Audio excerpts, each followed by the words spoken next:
Hello, and welcome to today's webinar, Control Your Destiny, Winning with a Hybrid Business Model, presented by Restaurant Business and Revel Systems. I'm Abby Lewis. I'm the Vice President of Content Strategy at Winsight, and I will be your moderator for today's event. Throughout our presentation, we encourage you to interact with our speakers by clicking the Q&A header in the chat box on your screen. We will answer questions live at the end of the presentation. We are also recording today's session and will be emailing you as soon as the recording is available. If you're experiencing any technical issues, please use the help button at the top right of your screen. Our speakers today, we have Chris Lybeer. He's the Chief Strategy Officer at Revel Systems. He has more than 25 years of leadership experience in the retail technology industry. Prior to joining Revel, Chris served as the COO for Credible, a digital marketing company, as the VP of Strategic Development as the VP of Strategic Development for NCR, focusing on innovation, partnerships, and M&A. Over his 15 years with Radiant Systems, Chris held a variety of roles, including President of the Specialty Retail Division and EVP of the Convenience Store Division. Chris started his career as a computer engineer with NCR and ultimately led the entire software development organization for their retail business. Chris is passionate about driving customer satisfaction while also continuously bringing value and innovation to the market. Also with us is Joe Pollock. Joe is the Managing Principal Head of Technomic's Advisory Group at Technomic. During Joe's 30 years plus tenure at Technomic, he has managed a wide variety of food service industry studies involving market planning, customer satisfaction, benchmarking, brand equity investigation, new product development, food trends, opportunity analysis, M&A due diligence, concept testing, and distribution system evaluations. He has special expertise in the areas of industry market trend analysis, market metric and forecast modeling, and implications development. I'm going to turn it over to Joe now, who's going to be kicking off today's presentation. Take it away, Joe. Thanks, Abby. Good afternoon, everybody. Thank you for joining us. What we want to do today is kind of take you through the changing view or the changing landscape of the food service industry. Industry has changed dramatically due to the pandemic. The consumers are using restaurants in different ways. They're ordering different. They're getting their meals a lot different, and operators have responded. Now we're seeing most restaurants operating what we call a hybrid model. And these models are emphasizing both dine-in and off-premise business to generate revenue. And we'll talk through this through our presentation today and throughout our Q&A. But before we talk about these hybrid models, let's talk about and let's get grounded in terms of what really is a struggle for the operator today. And that is costs. Costs in all types of ways. First of all, labor costs. It could be raw material costs. More recently, fuel and utilities costs. Rents are going up. Skyrocketing costs across the board, making life difficult for the food service operator. And in light of that, today's resources and customer demand do not support business as usual. Business as usual is no longer a mantra we can use in the restaurant industry, especially because of the pandemic and what's happening today. We're seeing many resources today are being constrained because of cost issues and because of supply chain issues. So when you talk about raw materials as an example, we've seen supply chain issues become an issue since last March and last April. Labor shortages we're seeing across the board. Just can't get enough people into our industry. Fuel because of the geopolitical environment, especially over the past 4 to 6 weeks. And then we add in the surge in demand and resources. And again, these resources just aren't there for operators to meet their full potential and revenues. They have shorter hours today, fewer staff people to man stations, serve customers, and also because of supply shortages, in many cases, limited menus. And here's a good quote that we heard from an operator in Louisiana. We're doing 80% of our volume capacity because we have 60% of our menu and only 50% of our staff. And many operators are dealing with that type of environment today. And just to further illustrate the industry labor problem and cost problem is looking at how the labor costs have really proliferated over the past year. And again, this is looking at the end of 2020 versus 2021. And you could see that in accommodations and food service. And just to give you a little perspective, accommodations and food service is a Census Bureau designation or a category where restaurants fall in. And restaurants are about 85% of that category. They don't break out restaurants separately in this category, but if you look at it, restaurants are about 85% of that. You can see that hourly wage has gone up 13.4% over that time period. And you look at went from 14.70 to 16.67, and right now it's hovering close to $17 an hour. And you look at all industries, and this is all industries within the U.S. went from 24.93 to 26.40, up 147, only up 6%. So the food service industry or restaurant industry has increased their hourly wage by twice the amount or twice the rate that all industries in the U.S. have. So really, this whole labor cost situation has been much more dramatic within restaurants than any other industry in the country. We're seeing, now let's get back to the service model issue. We've kind of grounded ourselves in costs. Let's talk about how service models are changing and how that overlays with this whole cost environment. Now, since the pandemic, consumers have been trained not only for dine-in, but also drive-through. Again, those are some of the ways they've been trained to get food. And now again, we're seeing much more diverse service systems as they're using things such as, again, delivery. They're using things such as curbside. They're going into restaurants that they may have typically just had a dine-in meal, but now they're picking up food. So service models are changing rapidly because of the consumers changing. And this shows you based on how consumers have used restaurants pre-pandemic and then November of last year. Pre-pandemic, about 61% of orders were ordered in the store. Okay, so that is consumer either went in the store, ordered and ate in the store, or went in the store, ordered and took out. And 14% did pickup or delivery. So again, those are pre-orders, and then 25% through the drive-through. Now look at how that has changed over a 1 year or 1.5 year period. You see that in-store dropped dramatically, where we're seeing a lot more of this pickup and delivery and more on the drive-through side. And again, pickup and delivery inherently is a much more of a pre-order type system where we're either calling ahead or we're ordering online, whether it's on an app or through our desktop, where we're pre-ordering and then coming up and picking up that order, or it's delivered to our house through either a self delivery system or through a third-party delivery operator. And also you can see here the percentage of operators that now offer each of these different services. Delivery, pre-pandemic, 59%. That shot up to 78% at the end of last year. Curbside, 31%, up to 61%. A lot of that driven by full-service restaurants now offering curbside, where you pre-order, drive up, and they'll bring it out to your car. And then also drive-through is inched up. We're seeing a lot of fast casual operators getting into the drive-through game.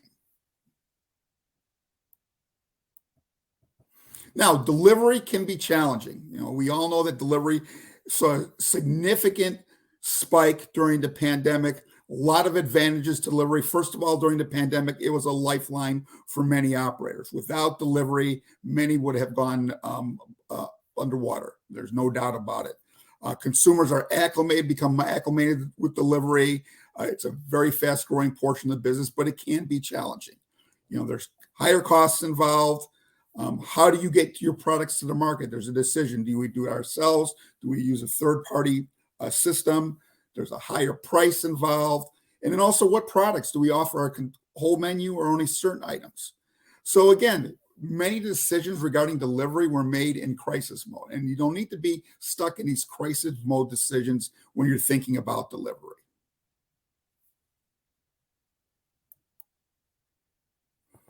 Now, this is a P&L.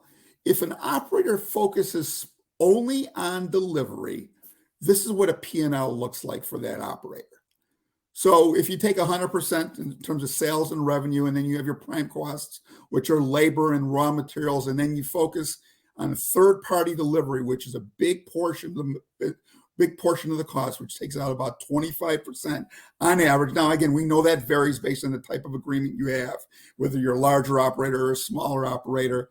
You could see on an overall basis, if just focusing solely on delivery, there's no profit. Basically, you're losing 5%. And again, there's some nuances in here, but I think any operator will tell you that it can be very challenging to run a delivery-only type operation through third-party delivery unless you're very strategic in how you fit that into your model.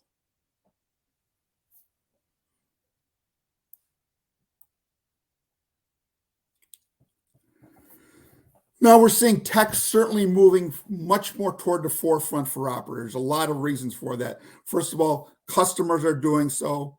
Also, from an efficiency standpoint, operators need to do so. And also, employees are a lot more tech savvy. So as they're becoming more tech savvy, operators in general have to be tech savvy as well. So digital ordering is becoming more critical as consumers are becoming more digital as well. So on an overall basis, just over 2/3 of operators offer some sort of digital ordering, where you can order whether on their website, and about 65% of those 69% offer a restaurant website. 52% allow ordering through a third-party delivery website. 50% you can order through a third-party delivery mobile app. 49% have a restaurant mobile app. So again, a lot more of digital ordering being offered because that's how consumers are becoming acclimated ordering. It's easy to order through that. If you're doing through a restaurant or website, it could be something that you're ordering ahead of time, so you're eating at the restaurant, so it's ready when you're ready to eat, or it's something that you're picking up, or for delivery, certainly it's something you're ordering through a website. It's seamless. You can pay for it beforehand. You can tip beforehand. You don't have to leave your couch if you're doing delivery, other than to get up off your couch and get the order, open up the door to receive your order. So again, it's very convenient for the consumer. And we're seeing a big portion of operators saying they're going to increase their tech budget in the next 2 years. 60%, 3 of 5 operators saying they're going to do that. And the top areas they're going to focus on is inventory management. Not surprising, 51% say they're going to increase there. With cost high of products, they need to manage what is in their frozen areas, what's in their other storage areas. So they want to be a lot more efficient with inventory. They don't want to be throwing out products willy-nilly. They need to be very efficient in how they manage inventory. Scheduling software, the next one. With less labor available, you need to be more efficient on how labor is being used. Talk about loyalty programs. Again, this is a nice, strong means. We're seeing a lot of operators engaging into, again, drive revenues for their system. Point of sale systems, again, communicating throughout the operations on what operators are ordering and for stronger order accuracy. Those are the top 4. Other ones that kind of stick out in my mind, food waste management. That comes down the list at 22%. As sustainability becomes more important, we want to have less food waste. And again, also when you start thinking about cost, less food waste is important. And then also pay-to-table technology. We're seeing some news over the past several months of some major chains have adopted this as a way of offering more security for customers, as well as more convenience. So Chris, why don't you take us away to this slide?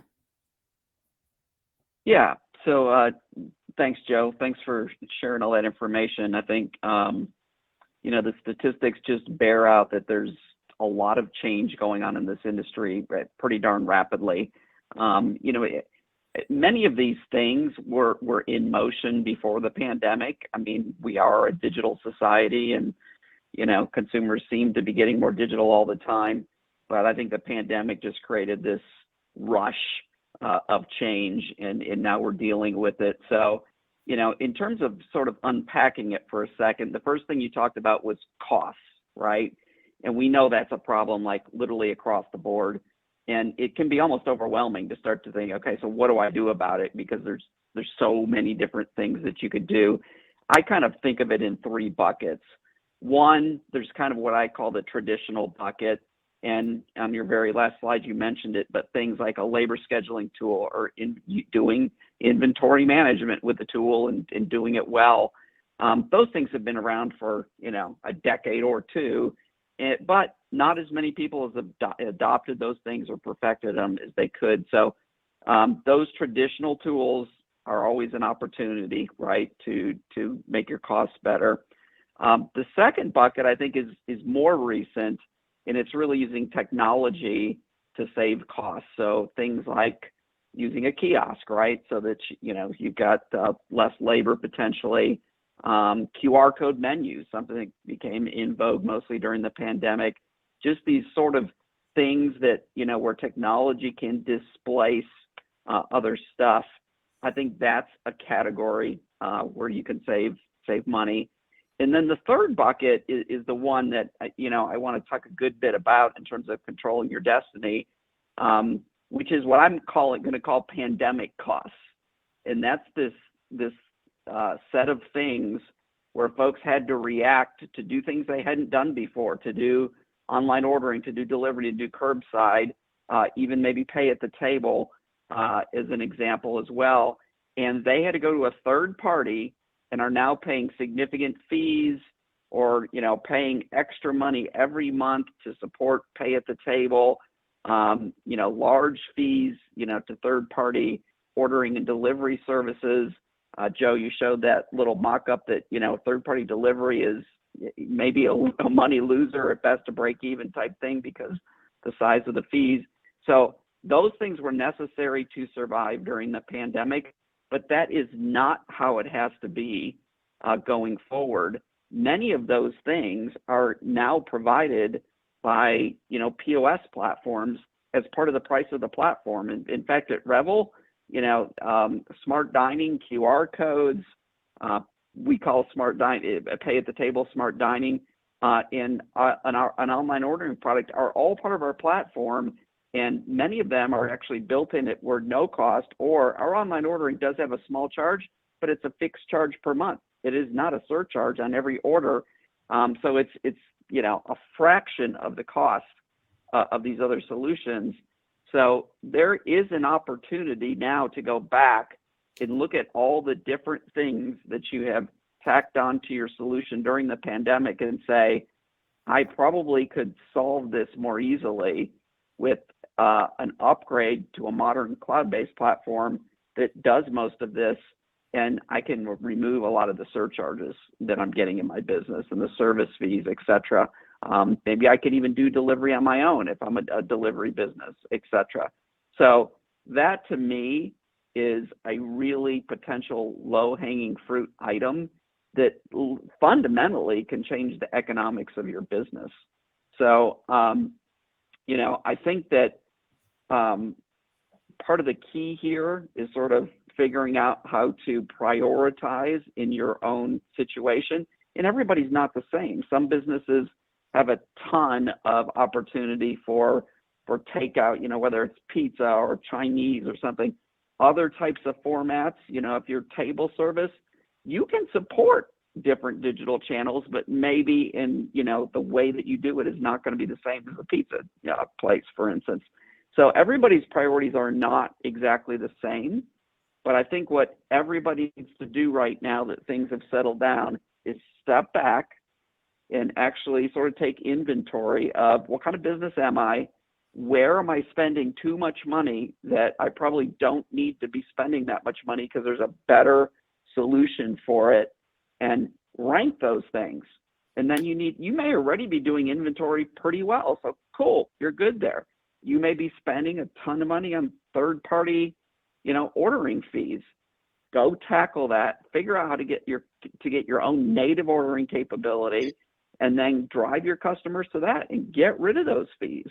That literally could be the difference between running a close to break even operation over the next year and one that makes $100,000, $200,000. That alone can be that type of of an impact to your bottom line.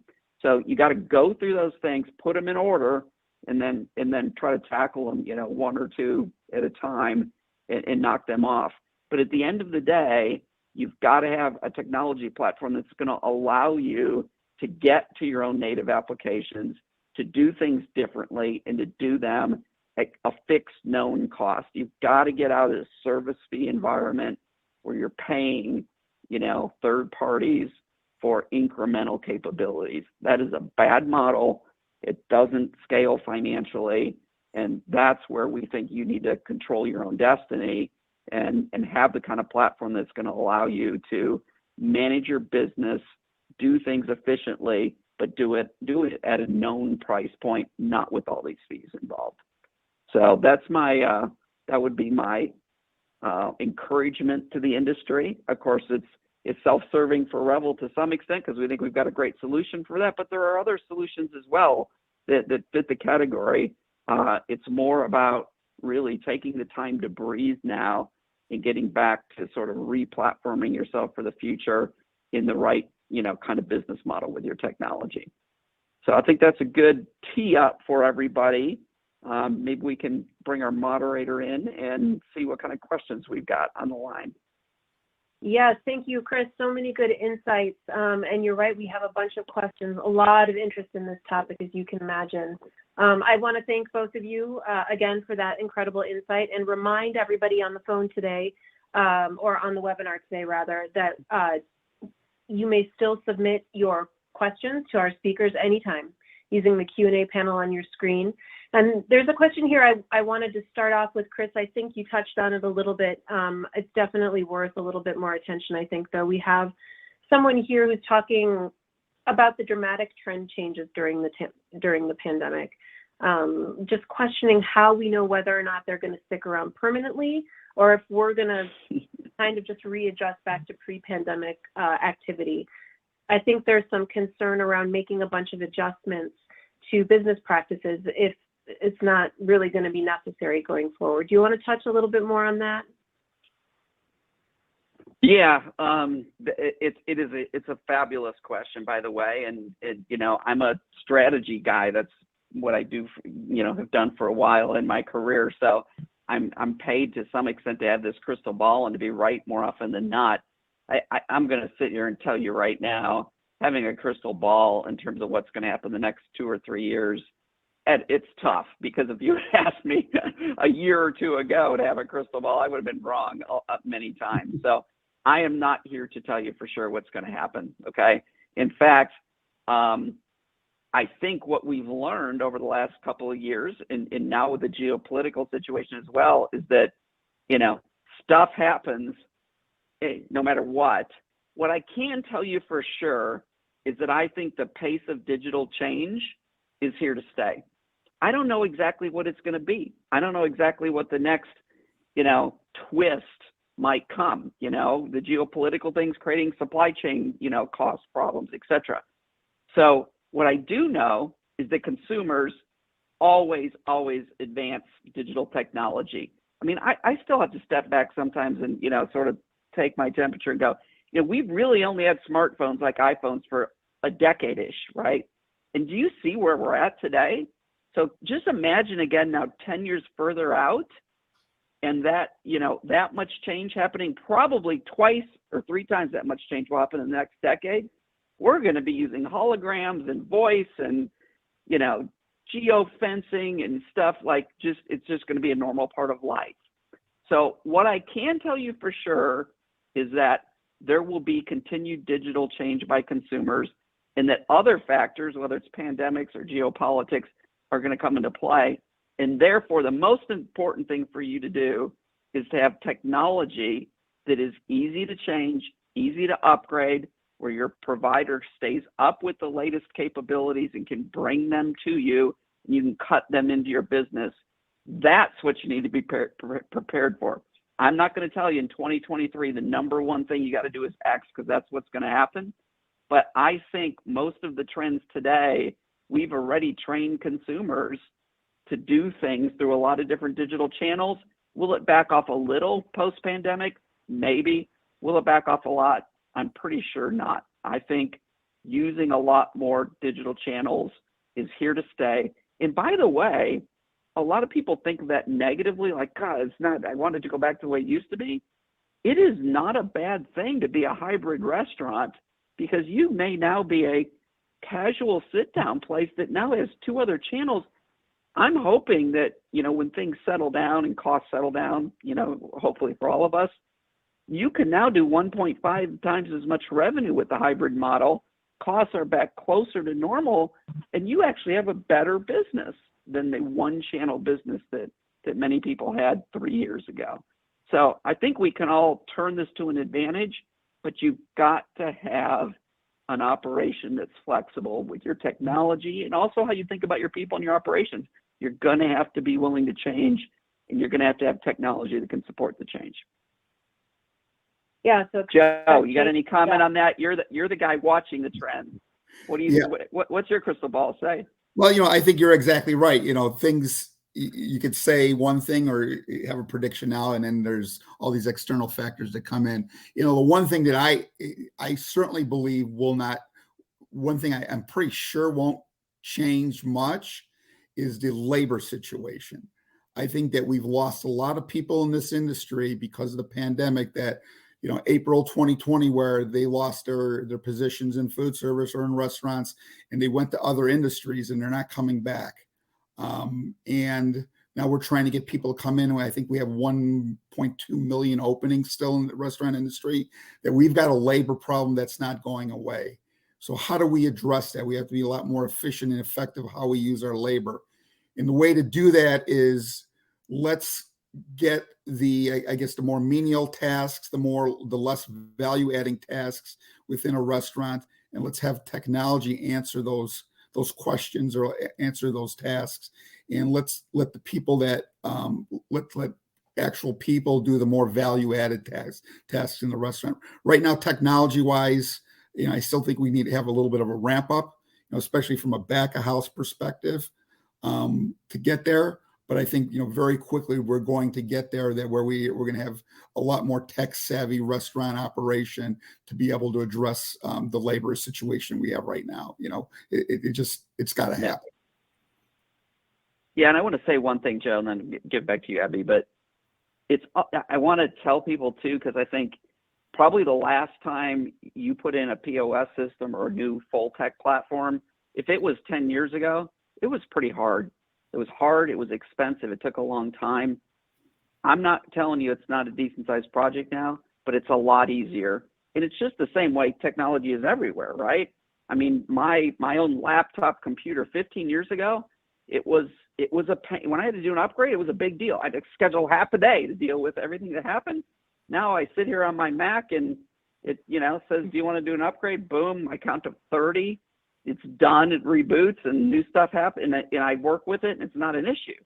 So the new tech, if you're really getting to a modern platform, it is easier to deal with. It is easier to train people on. So don't be afraid of that.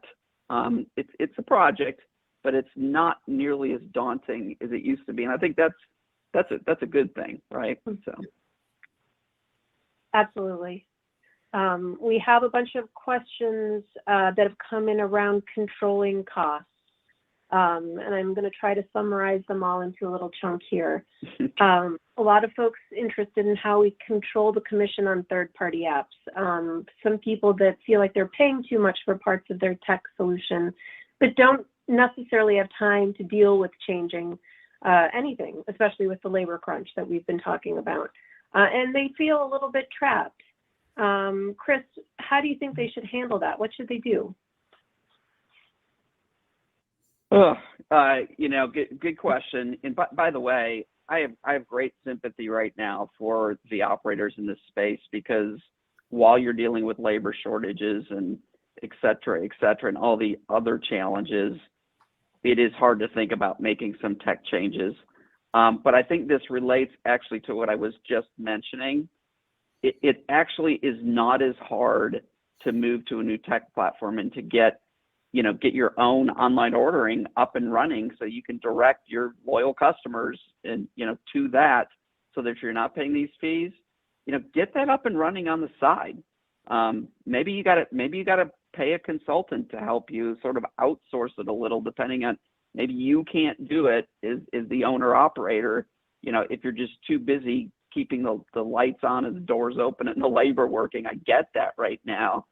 But you just can't keep paying people 20 to 25% fees for what is half or 2/3 of your business. I mean, that's just nonsensical. And there is really no other magical way to get there except bring up your own online ordering solution. And by the way, you could even do that sort of stand beside for a while and then cut it into your whole operation. But it is not hard for us. If we get a 5-site chain that calls us and says, it's a 5-site Italian, say fast casual / light table service chain. I mean, from the time they call us to the time we agree to do business, and then when we can have those things installed, it's weeks. It's not months anymore. And we know how to do this stuff, and we have default configurations, and we can get people up and running. Doing online ordering is just, for us, an abstraction of your core menu. It's not a whole nother set of things to figure out. That's where I think I want people to not be afraid of it. It is time, though. I don't want to, belittle that, because I know a lot of you out there maybe have negative time. But I'd ask you, how long can you sustain paying, tens or hundreds of thousands of dollars in fees in your business? I just don't think you can sustain that for very long. So you got to find a way to take a timeout, or maybe have somebody else help you make the cut over, so that your customers can come to your own technology to work with your business, not go to a third party.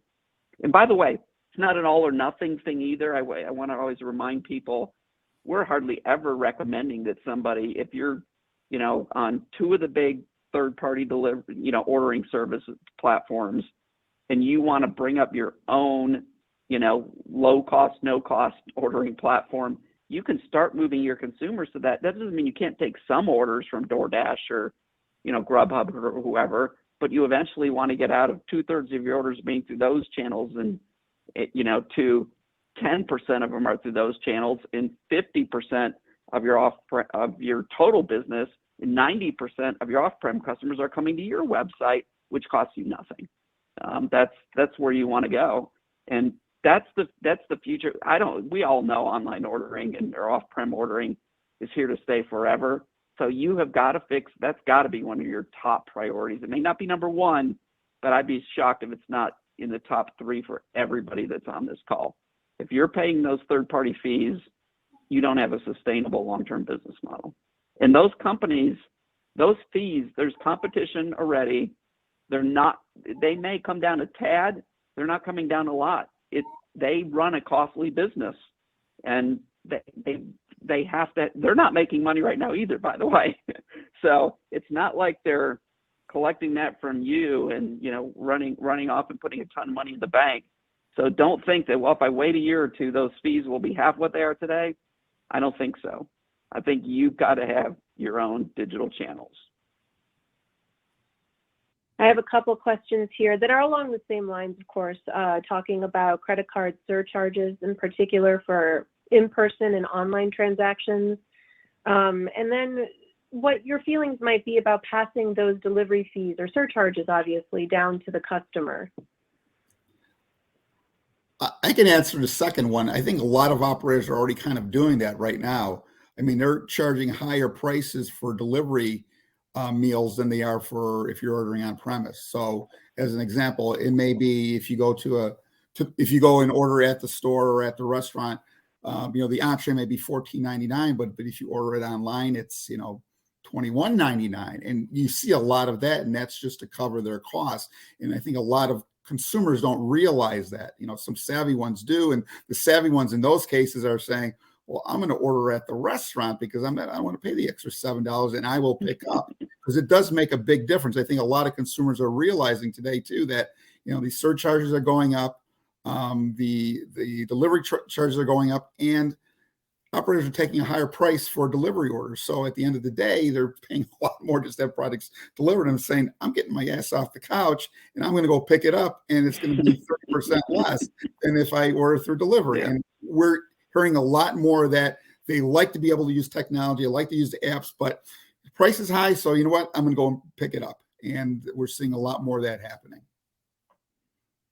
Yeah, I think consumers can tolerate some of that. And listen, I think my advice is be fair, right? I think the consumer can pay something for convenience, but they can't pay a fortune, and prices are going up anyway because the price of the goods is going up. You got to pass all that along. So at some point, consumers are going to hit their head against the ceiling, and like Joe said, either change their behavior some, or again, the best option is if you can support that without those higher fees. If they're on your own ordering site, for instance, and they come and pick it up, that's a win-win for everybody cost-wise, right? Yeah, and right now, as we're seeing higher inflation, at a certain point, consumers have been have not rejected high costs. I mean, I think a little bit on delivery they are, but there's going to be an inflection point. When we're seeing 7% year-over-year inflation on menu prices, as everything is getting higher in price, at some point there's got to be that that final straw, and that could be sooner rather than later. So we're watching it very closely, especially because I think delivery will be the first one that's impacted, given that it has certainly the higher price points out of any of the service systems out there. So I think we have a lot of people that are kind of just wondering how. If I can only do one thing, or if I want to get started, what should be my top priority? I have a commenter here who's talking about how they have online ordering, but 20% of the folks are still ordering through DoorDash still. I'm sorry, let me rephrase that a little bit. We have online ordering, but people are still ordering through DoorDash with that 20% commission rate. How can we get people to order from our website through Revel? How do we do this? Yeah, that's a good question. So part of that is communication. So for instance, I mean, I'll give you a litany of ideas, but I think the communication is partly marketing. And then you also could decide at what point do you actually shut down that other channel. But you want to be confident first that the people that want to do business with you, know where to go. So how about for a month or two, every order that goes out, in those to DoorDash, in the bag, it's got a card with your native website, and you get them maybe to sign up into a loyalty program with you, and give them a reward for the first order or the first 3 orders that they do on your website. So you'll still be better off than paying the 20% over there. You can actually give the consumer 15% off, and you're coming out ahead, getting them to come to your website, right? So, often, I think it's a combination. If you can get them into a loyalty program, that's a way you can communicate with them and drag them over into your space. And then you can also do it literally physically by something in the bag. Obviously, if it's a DoorDash delivery, you're not going to talk to the consumer, so you got to put something in there. If it's a DoorDash marketplace order and they're picking it up, you also, when you hand them that bag, you should say, hey, next time, hand them a coupon with a code that says with your website, give them freaking 50% off, right? The first time, make it so compelling that they're going to go to your website. And we're all creatures of habit, right? We get our account set up, we get our credit card, and we'll go back there, get them off the darn DoorDash thing, and go into your website. So those are some ideas, but you do have to, especially your most loyal folks. Man, heaven! I mean, how horrible is it to think that you've got somebody ordering from you 10 times a month that you're paying 20% to DoorDash on? I mean, that's just like, that's terrible. They're your customer, so. So, Joe, I think this is a question for you and your crystal ball. When will the labor situation return to normal in the restaurant business? What do you think? I don't think in the foreseeable future. I just think we've lost too many people. Just in general, the labor, if you look at the demographics of the labor population, labor age population, many people retired early. I think we have an issue within in the restaurant industry that's not a career of choice for many people. So I think that we just don't have an influx of people like we've had in the past, especially when you start thinking about also is you get the younger generation coming in, they don't think about the restaurant business. So I think we're going to be limited. So again, as I said before, I think it's all about how do we turn an industry and the jobs in the industry to be ones that are more value added and more make people that work in the industry feel like they're contributing to something rather than there's certain jobs in a restaurant that are maybe more menial or repetitive, and let technology take that over. So again, creativity, business savviness, all those type of things, those should continue to be part of roles within a restaurant. But people that continue, all I do all day is chop lettuce, or I'm chopping tomatoes all day, or all I'm doing is scrubbing pots. Let technology take care of that, and let's keep those value added jobs in there, so then it becomes something, hey, this is a career, this is a job that somebody wants to take on. I think some of those other jobs we're just not going to be able to fill in mass as we had in the past. Is 16-year-olds today, they don't want to work in a restaurant. They want to they're much more entrepreneurial. They want to find something on the internet to do, or we're seeing all these different things. It's just a different generation. So I think that we have a generational issue, and we also have just the workforce issue that I don't think is ever going to come back, that we're going to start seeing a whole wave of people coming into the industry as we've had in the past. I have some questions here from folks wondering about where Revel does business, Chris. Do you execute business internationally, and specifically is Revel Systems available in Bahrain? We do execute a lot of business internationally. About 20% of our business is international, thousands and thousands of customers. I would have to check if but we don't operate in every country. So I don't know actually if we're in Bahrain or not. So I would have that person, literally, if you want to send me an email, it's chris.lybeer@revelsystems.com.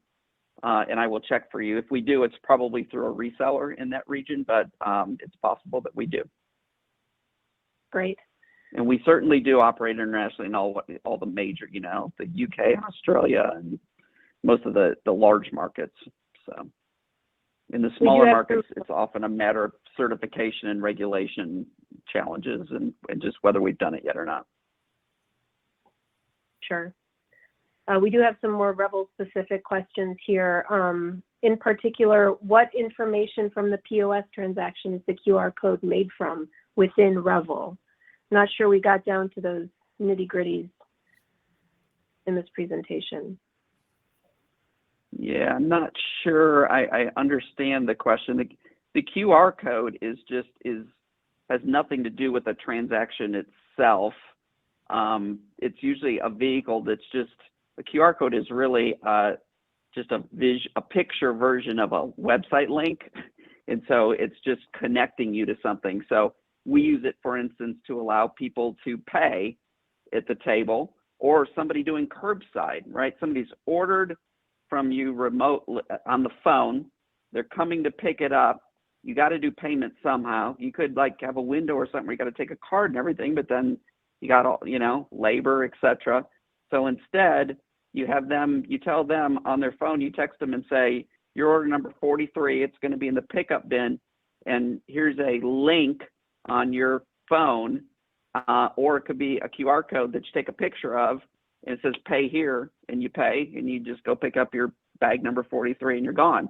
And it eliminates, all the contact. You can do the same thing in a table service situation to let people pay on their own by clicking the QR code. That's how a menu comes up. But in all those cases, the QR code is really just is a hot way to get to a link. So you're not creating QR codes for the sake of them being connected to a transaction. Now, Chris, can Revel help with inventory control, particularly on restaurants with multiple locations? Yes, absolutely. Yeah, Revel has a native, again to also just kind of how we're structured.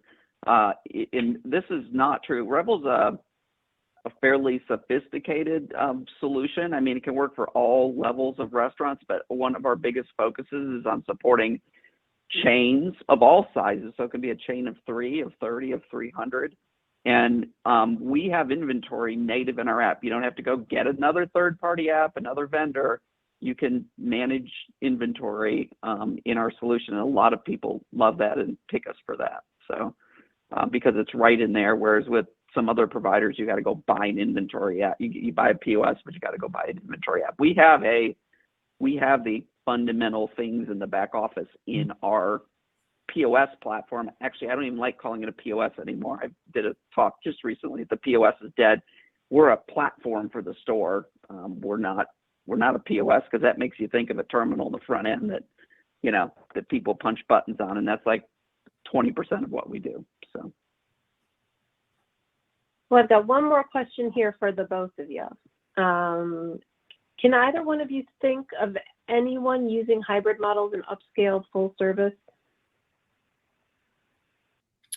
Is that a thing? Let me think here. Well, I think if you think upscale full service, so you're talking about fine dining type restaurants. Oh, well, I think during the pandemic, many fine dining restaurants turned to hybrid. I mean, even Alinea in Chicago was doing something.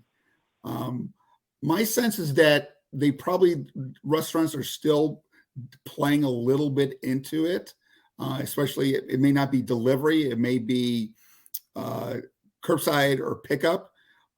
As they saw, it was, first of all, their customers liked it. They learned how to do it during the pandemic. I don't have any specific examples, but I would think that there are probably still some players out there doing it. It just makes a lot of sense. They just can't be off premise. And that's the way the consumer's moving. And the consumers have been comfortable taking full service meals, whether it be a traditional casual dining, all the way to fine dining and taking it off premise and eating at home. They still are getting the same experience. So my sense is there's still a fair amount of that happening on the fine dining end. Yeah, I'm quite sure of that. Absolutely. I mean, I know Revel customers, and I know customers in my neighborhood that they modified it a little, right? Because during the pandemic, often there weren't even people sitting inside, so they could go put tables at the front door and set up their delivery thing, right? That was different. But they have not let that go, and they are absolutely still servicing people off-prem too for the first time. And again, I come back to the example. Ultimately, their revenues should be significantly higher than they were before, because that was not something they did prior to the pandemic. So that's helpful.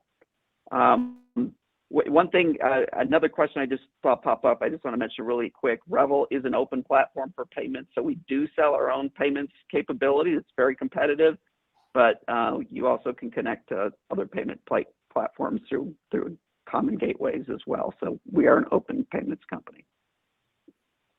Wonderful. Thank you for that, Chris. And I do want to talk to our attendees really quickly. I see there's a lot of really technical questions here in the Q&A, and I think we'll have somebody follow up with you after the webinar. I think that's probably the best way to do this. Specifically, Chris, I know that there were some questions about whether or not Revel can be utilized in Mexico, for example. And I'm not sure if you want to touch on that now or if you're sure, but we can also follow up after the webinar. Yeah, we'll follow up with people with those specific questions, and since they're narrow questions, not for the whole audience, but we will definitely do that. Wonderful. Well, that concludes our webinar. It has absolutely been my pleasure. Thank you so much to Chris and Joe. As a reminder, again, you'll receive an email when the on-demand recording of today's event is available. On behalf of our sponsor, Revel, thank you for joining us, and we hope that you have a great day. Thank you. Good luck out there. Thank you.